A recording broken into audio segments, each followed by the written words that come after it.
Hello friends, வணக்கம். Welcome to Sarguna சமையல்.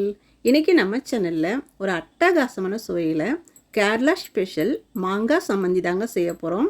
மாங்காய் இருந்தால் போதுங்க, 10 நிமிஷத்தில் இந்த ரெசிபியை செய்து முடிச்சிடலாம். ருசி பார்த்திங்கன்னா செம்மையாக இருக்கும். ஒரு முறை செய்து கொடுத்திங்கன்னா திரும்ப திரும்ப செய்ய சொல்லி கேட்பாங்க. அந்த அளவுக்கு ருசியாக இருக்கும். மாங்காய் சீசன் இருக்கும்போது இந்த மாதிரி ஒரு முறை செய்து சாப்பிடுங்க, ரொம்ப நல்லாயிருக்கும். இப்போ இதை பண்ணுறதுக்கு மீடியம் சைஸில் ஒரு மாங்காய் எடுத்துருக்குறேங்க. இது எங்கள் ஊரில் ஒட்டு மாங்கான்னு சொல்லுவோம். இனிப்பும் புளிப்பும் கலந்து சாப்பிட்றதுக்கு ரொம்ப நல்லாயிருக்கும்.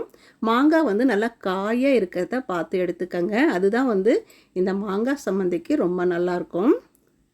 இப்போ மேலே இருக்கிற தோல் எல்லாம் கொஞ்சம் கூட இல்லாமல் இந்த மாதிரி சீவிட்டு எடுத்து வச்சுக்கோங்க. இப்போ நம்ம இதை கட் பண்ணிக்கலாம். அடிப்பகுதியை இந்த மாதிரி கட் பண்ணிவிடுங்க. இந்த சதைப்பகுதியை கொஞ்சம் கூட வேஸ்ட் பண்ணாமல் எல்லாத்தையும் கட் பண்ணி எடுத்துக்கலாம். மாங்காய் பிடிக்காதவங்க யாருமே இருக்க முடியாதுங்க. மாங்காவில் எந்த ரெசிபி பண்ணாலும் அருமையாக இருக்குங்க. அதுவும் இந்த மாங்காய் சம்மந்தி ஒரு முறை மாங்காய் இருந்ததுன்னா செய்து பாருங்கள், ருசி செம்மையாக இருக்குங்க. இப்போ சின்ன சின்ன பீசஸாக இந்த மாதிரி கட் பண்ணி எடுத்துக்கலாம். நல்லா காயாக இருக்கிற மாங்காவை எடுத்துக்கோங்க, அதுதான் ரொம்ப நல்லாயிருக்கும்.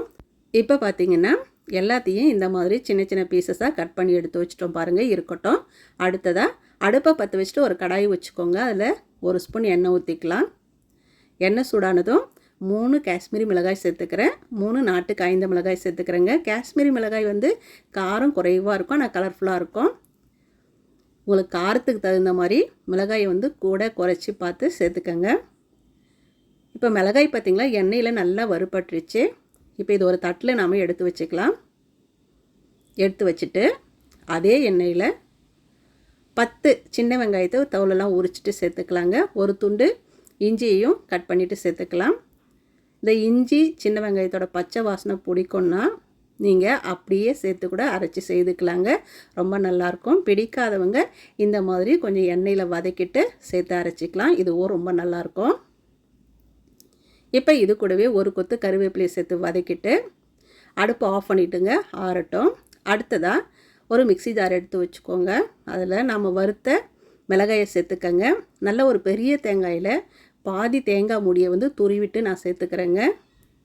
கூடவே நாம் கட் பண்ணி வச்சோம் இல்லைங்களா மாங்காய், அதிலிருந்து பாதி அளவு சேர்த்துக்கிறேன். மீதி பாதியை உப்பு மிளகாய் பொடி சேர்த்து கலந்து கொடுத்தா பசங்க நல்லா சாப்பிட்ருவாங்க, இருக்கட்டும்.